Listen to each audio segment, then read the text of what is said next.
치과에서도 가성비 있게 받을 수 있는 치료가 있다는 것을 알고 계신가요? 이 가성비 있는 치료만 잘 하셔도 치과에서 들어갈 비용을 크게 낮출 수 있습니다. 오늘은 치과에서 받을 수 있는 가성비 있는 치료 3가지에 대해서 한번 알아보려고 합니다. 첫 번째 소개해드릴 가성비 치료는 입니다.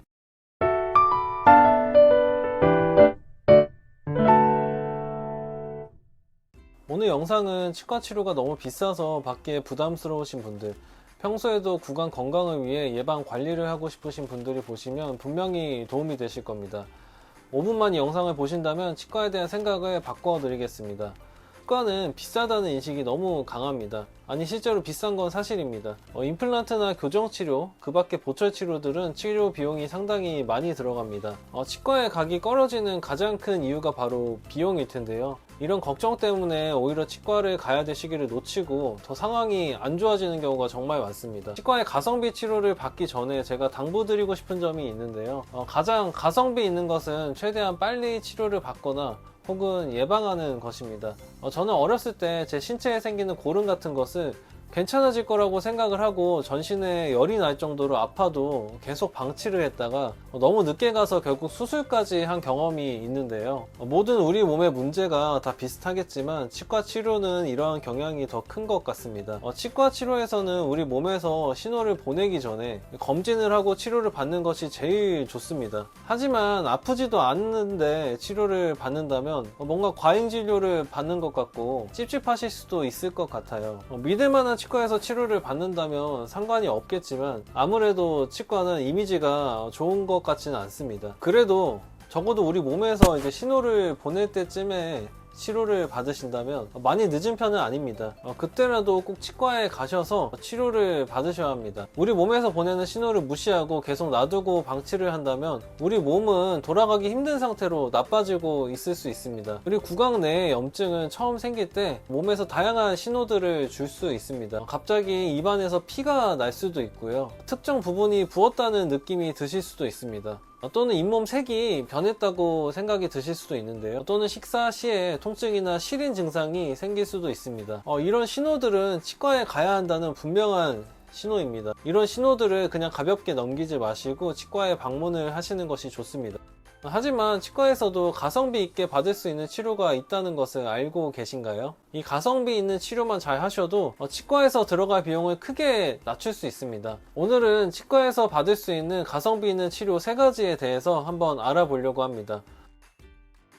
첫 번째 소개해드릴 가성비 치료는 스케일링과 잇몸 치료입니다.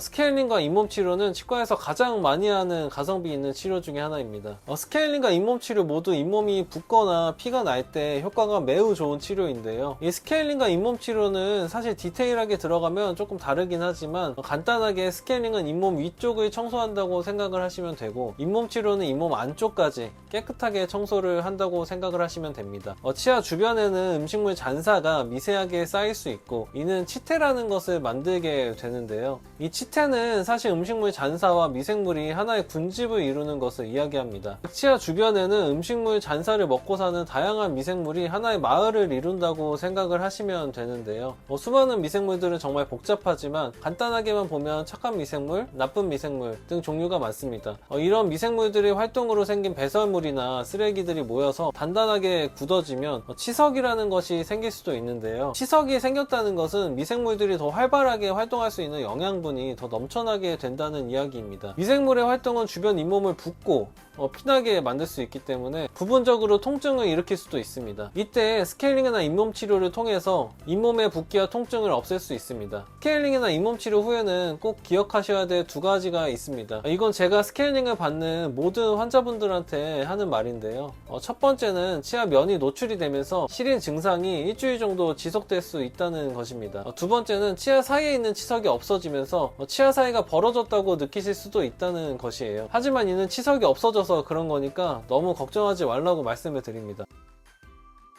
두 번째 가성비 치료는 GI 치료입니다. 이 GI는 레진과 함께 치아의 수복으로 많이 사용되는 재료입니다. 치아에 충치가 생기거나 깨진 경우에 임시로 수복할 때 사용하기도 하고 최종적인 수복물로도 충분히 사용되는 재료입니다. 이 GI 재료는 레진과 자주 비교가 됩니다. GI는 치아에 덜 자극적이기 때문에 레진보다 시린 증상을 덜 유발하고 레진보다 수분에 덜 민감하기 때문에 술식이 간편합니다. 또한 불소를 방출해서 치아에 충치가 덜 생기게 하는 효과까지 정말 엄청난 재료라는 생각이 드는데요. 보통 GI가 사용되는 경우는 치아와 잇몸 사이가 패인 치경부 마모증이나 초기 충치 치료에 많이 사용됩니다. 그럼 왜 다 GI로 수복하지 않냐고요? 충치의 크기가 크거나 치아가 많이 깨져서 수복할 부위가 큰 경우에는 GI라는 재료는 부적합할 수 있습니다. 그 이유는 GI는 강도가 약하고 치아와의 결합력이 약하기 때문에 쉽게 떨어져 나가기 때문입니다. 따라서 초기에 충치를 발견하고 GI로 치료를 하는 것이 최고의 가성비라고 할 수 있습니다.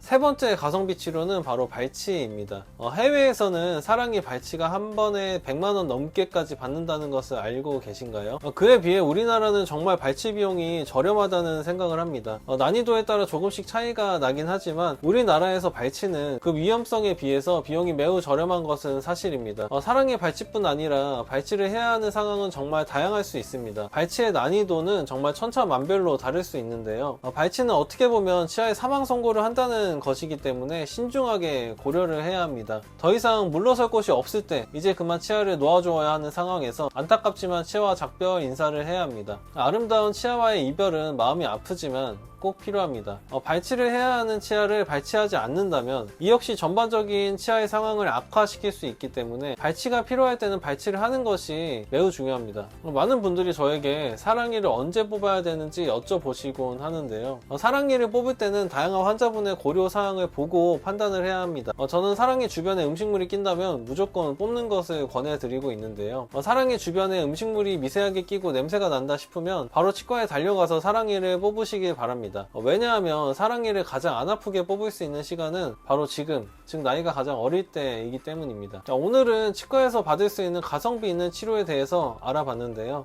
치과 치료가 꼭 비싼 것만 있는 것은 아닙니다. 주기적으로 치과에 가셔서 검진을 받으신다면 큰 돈을 들일 일을 최소화할 수 있을 거예요. 많은 분들이 치과와 더 친해지셔서 구강 건강을 지키셨으면 좋겠습니다. 오늘 영상이 치과에서 가성비 치료를 받으시려는 분들에게 조금이라도 도움이 되셨으면 좋겠습니다. 그럼 저는 다음 영상에서 더 유익한 정보로 찾아뵙도록 하겠습니다. 감사합니다.